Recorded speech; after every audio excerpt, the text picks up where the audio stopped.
สำหรับมื้อนี้อาจารย์ก็จะมาอธิบายแล้วก็มาคล้ายๆว่าเป็นการสอนเนาะบทเรียนภาษาอังกฤษชั้นม.2 สำหรับบทที่10เนาะหวังว่าน้องๆหลายโรงเรียนคงจะเรียนฮอดนี้แต่ว่าอาจารย์เชื่อว่าหลายโรงเรียนเนาะอาจจะบ่เรียนฮอดจุดนี้ก็ได้เพราะว่าจะเป็นบทสุดท้ายของเฮาแต่ว่าใดก็แน่เนาะอาจารย์จะลองเฮ็ดเบิ่งเนาะวิเคราะห์เบิ่งบทเรียน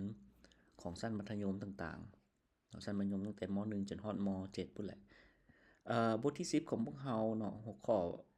บทเรียนที่2 lesson 2 the weather in Laos ก็คือ weather ก็คือ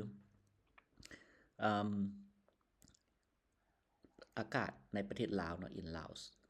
จุดประสงค์ของบทนี้ก็แม่น in this lesson students learn to talk about the weather in Laos บทนี้นักเรียนจะได้เรียนรู้เนาะเว้าเกี่ยวกับสภาพอากาศในประเทศลาวเฮามาเบิ่งในข้อที่1ในหมวดของคำศัพท์กันคำศัพท์ก็จะมีคำว่า degree celsius องศาเซนเซียสองศาเซนเซียสบ่เคยได้ยินองศาC องศาเซเนาะประมาณนี้dry season คือฤดูแล้งเนาะหรือว่าฤดูร้อนแต่ส่วนใหญ่ก็ถ้าแปลตามตัวจะเป็นแปลว่าฤดูแล้งเนาะ dry แปลว่าแห้งหรือว่าแล้งเนาะ dry season The next one maximum เนาะ maximum แปลว่าที่สูงสุดเนาะที่กำหนดไว้สูงสุดเป็น maximum temperature ก็คืออุณหภูมิเวลาแปลแปลกอุณหภูมิสูงสุด The next one weather forecast เนาะ forecast ก็คือพยากรณ์อากาศเนาะ weather forecast พยากรณ์อากาศต่อไปนะคำศัพท์คำว่า vary บ่แม่น very เนาะอ่านว่า vary แปลว่าแตกต่างนั่นเป็นคำหรือว่าหลากหลายนะ vary แตกต่างwet season ก็คือฤดูฝนเนาะฤดูฝน wet แปลว่าเปียกเนาะเปียก Okay wet season The next one draw and write สำหรับข้อนี้จะเป็นให้แต้มรูปเนาะในตัวนี้แล้วก็เขียนประมาณนั้นเพิ่นบอกว่า predict เนาะ predict อันนี้นักเรียนอาจจะยังบ่ฮู้เนาะบทนี้ก็ predict แปลว่าคาดเดาหรือว่าคาดคะเน and draw เนาะแล้วก็แต้มรูป what the weather will be like next week ว่าอากาศเนาะจะเป็นแนวใดสภาพอากาศจะเป็นแนวใดในอาทิตย์หน้าThe weather on Monday has been done for you สภาพอากาศเนาะของวันจันทร์แม่นเฮ็ดแล้วเนาะอันนี้อาจารย์คิดว่ามันจะเอาบทอ่านมาก่อนมันจะดีกว่าตัวนี้เนาะเอามาเฮ็ดตัวนี้เพราะว่า1ให้แต้มรูปมันเสียเวลามีหยังดอกเทื่อสิแต้มมันจินตนาการของคนแต่ละคนบ่คือกันหรือว่าอันที่2มาแม่นเฮ็ดเป็ดมาเลยเนาะเฮ็ดมาเลยแล้วให้นักเรียนสังเกตรูปแล้วก็ให้เขียนเป็นประโยคมาเนาะจะดีกว่าจะบ่เสียเวลาเฮาก็คืออธิบายว่าอากาศเป็นจังได๋ส่งยกรูปให้เบิ่งแล้วก็นักเรียนเขียนนะจะดีกว่าบ่ให้นักเรียนแต้มเนาะเพราะว่าแต้มมันจะหลากหลายมันก็จะแตกออกไปซึ่งอาจารย์จะกำหนดให้เลยเนาะเอาจารย์ว่ามีแดดเนาะนี่เขาก็ใส่ว่า Tuesday ก็จะเป็นมี Tuesday ก็จะเป็นมีลมโอเคอาจารย์จะกลับมาข้อนี้เนาะอาจารย์จะเขียนใส่มีอยู่4แต่มีแต่4เนาะ1 2 3 4 it's อันนี้มันใส่ว่า it will be sunny next Monday อันนี้เราก็ใส่พิมพ์มามีหยังเราก็ใส่ว่า it will ถ้าเป็นคาดการณ์เขาใช้คำว่า will ขึ้นหน้าเลย will be คือเก่าเนาะตัวนี้มันจะแม่นwindy อาจารย์ใส่ว่า next Tuesday โอเคต่อไปเนาะต่อไปแม่นอาจารย์ Wednesday อาจารย์ใส่ cloudy เนาะเขาก็ใส่ว่า it will be เนาะ cloudy next Wednesday โอเคต่อไปเอาอย่างดีit's one stormy โอเคอาจารย์ใส่ stormy แล้วกันเนาะอาจารย์คิดเห็นแต่ตัวนี้ก็ใส่ว่า it will be stormy next อันนี้ก็ใส่คำว่า Thursday เนาะลืม Thursday okay and the last one is like a rainy okay อาจารย์ใส่ rainy เอาง่ายกว่าเนาะ it will be storm rainy next Friday โอเคเนาะประมาณนั้นเนาะอาจารย์จะเฮ็ดให้ประมาณนี้บัดนี้กลับเข้ามาสู่ข้อที่3ของพวกเฮาข้อที่3จะเป็น listen and complete นะฟังแล้วก็เฮ็ดให้สมบูรณ์จะเป็น listen to the weather forecast in 5 provinces เนาะในให้ฟัง and complete the table มีความหมายว่าฟังเกี่ยวกับพยากรณ์อากาศใน5แขวงแล้วก็เฮ็ดให้ประโยคนี้สมบูรณ์ซึ่งอาจารย์บ่มีเนาะไฟล์วิดีโอไฟล์คลิปเสียงตัวนี้บ่มีChampasak เนาะ30 degrees Celsius hot and cloudy เนาะเป็น temperature คืออุณหภูมิ weather คือสภาพอากาศก็คือร้อนแล้วก็มีเมฆสวรรณเขตเนาะ Vengeance Capital หลวงพระบาง and พงศลี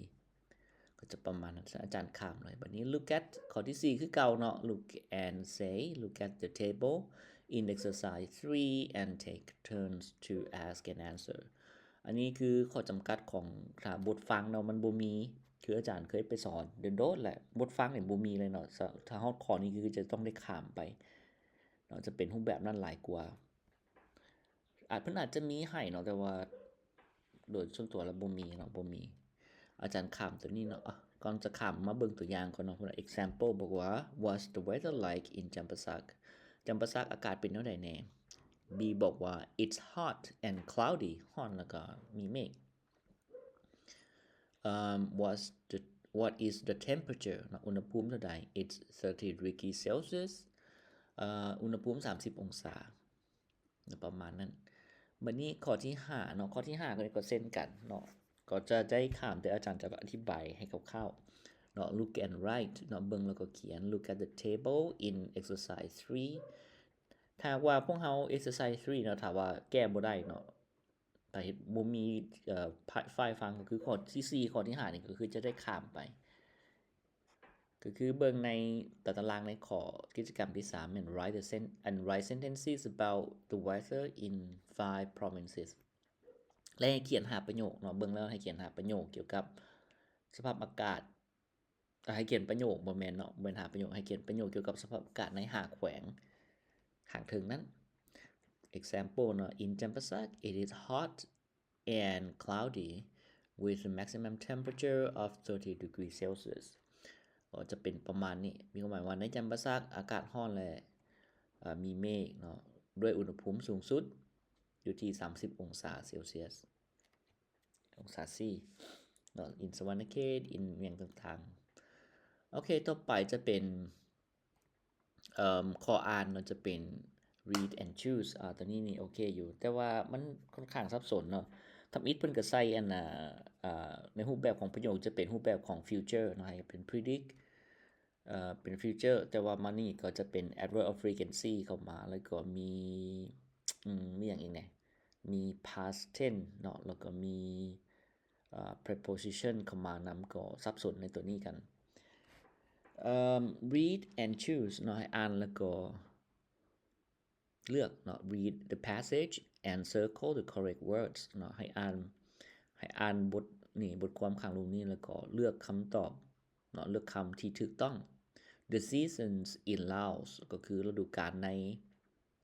ประเทศลาวเพิ่นบอกว่า in Laos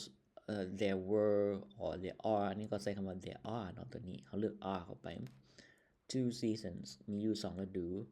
the wet season and dry season ฤดูฝนแล้วก็ฤดูแล้ง the next one the wet or rainy season เนาะฤดูเปียกถ้าแปลตามตรงหรือว่าฤดูฝนis นี่เฮาใส่คำว่า is เนาะบ่แม่น was the was เป็นอดีต is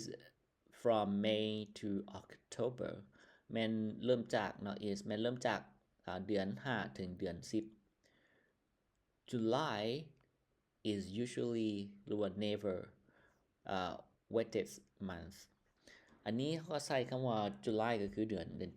7เขาใส่คำว่า usually เนาะใส่คำว่า usually ตัวนี้ the wettest when wet เนาะ wettest month wettest ก็คือเปียกฝนหลายที่สุดเปียกหลายที่สุดเป็นเดือนที่เปียกหลายที่สุด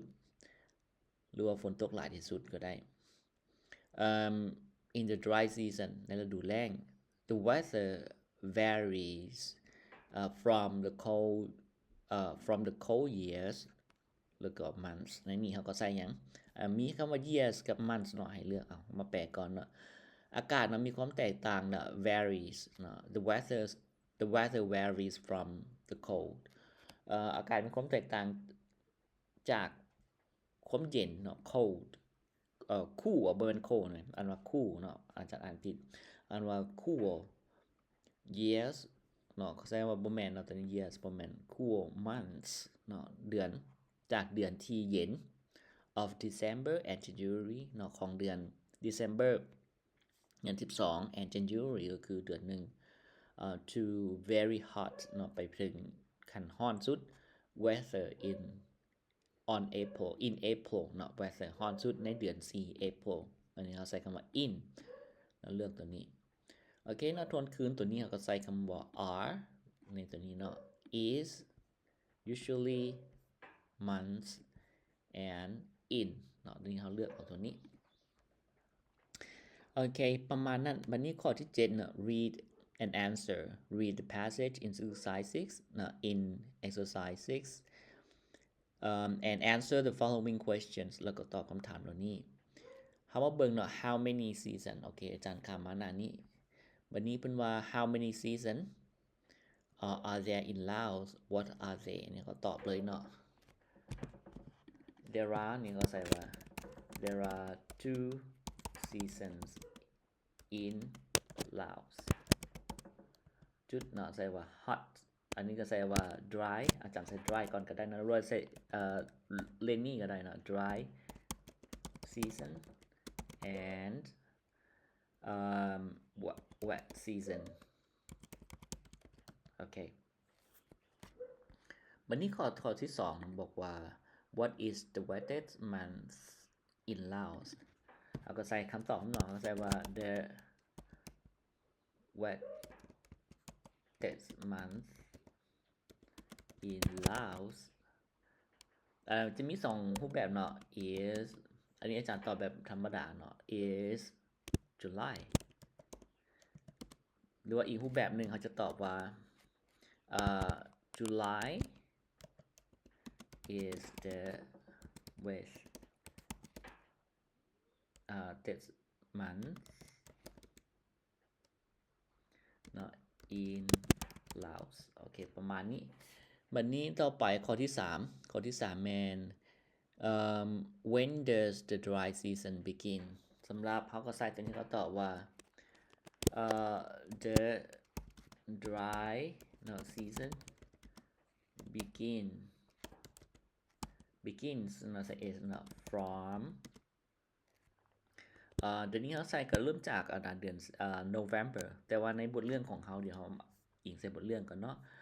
บทเรื่องของเขาเพิ่นบอกว่า dry season of weather years of December อาจารย์ก่อนเพิ่นมี hot October น่าจะแม่นเดือน11ได้ไปใส่ซั่นเนาะ of December อาจารย์ใส่ตามบทเรื่องเนาะ to อันนี้เฮาฮอดเดือนใดนี่เฮาก็เอาจากเดือน11เดือน12เดือน11ก็ได้ November not to March okay or to January or to February ตัวนี้ from อาจารย์ใส่คำว่า November เนาะอาจารย์ใส่ว่า November to February okay ประมาณนั้นเนาะบัดนี้ข้อที่4 what is the hottest month in Laos อันนี้ก็ว่าอันนี้เขาตอบเดือนขึ้นก่อนอาจารย์ขอตอบเดือนก่อนนะคันว่า April เนาะ April บ่แม่น April เนาะอันว่า April is the hottest month in Laos โอเคประมาณนี้ เนาะหรือว่าจะตอบว่า the hottest month in Laos is April ก็จะประมาณนั้นเนาะโอเคกลับมาสู่แล้วเนาะวันนี้ข้อที่8สำหรับข้อที่8 look and say มันจะมีปัญหาในตารางนี่เนาะสำหรับอันตารางนี้เพิ่นบอกว่า look at the table below and say true sentences to your partner ก็คือมันมีบางอย่างเนาะที่มันบ่ถูกต้องในนี่ก็คือตัวอย่างว่า in January the weather is always hot in Laos เพราะว่าเป็นอย่างจังว่าแบบซั่นเพราะว่าถ้าว่าเฮาเฮ็ดเป็นบ็อกซ์มาแบบนี้เนาะมันจะสลับได้ทุกตัวเลยเนาะจะเป็นอันนั้นถ้าว่าเป็นเดือนสมมุติว่าเฮาจะใส่ตัวนี้ always บางคนบ่ฮู้ก็ใส่ always ได้เนาะ usually ได้ never หรือว่า sometimes ก็ได้เนาะมันสามารถสลับกันได้ฉะนั้นตัวนี้มันยังบ่ถูกต้องเด้อเนาะถ้าเฮาจะใส่ตัวนี้เนาะเฮาก็แยกออกมาเลยบ่ใส่เนาะเฮาใส่ว่า the weather is always hot in Laos the weather is usually hot in Laos ได้เนาะอันนี้ส่วนตัวนี้เฮาก็ใส่จุดเนาะเป็นนั่นต่อไปเป็น drilling เกินว่า drilling วิธีการฝึกประโยคแต่ว่าฝึกได้เนาะแต่มันอาจจะถูกแน่แล้วก็ผิดแน่ในรูปแบบนี้ฉะนั้นให้พวกเฮาก็เอาตัวนี้เนาะถูกได้เนาะThe weather is sometimes stormy in Laos นี่ก็ได้คือกันเนาะอาจารย์จะข้ามตัวนี้เนาะเพราะว่าบ่อยากอธิบายหลายในข้อที่8บัดนี้ข้อที่9เนาะจะเป็น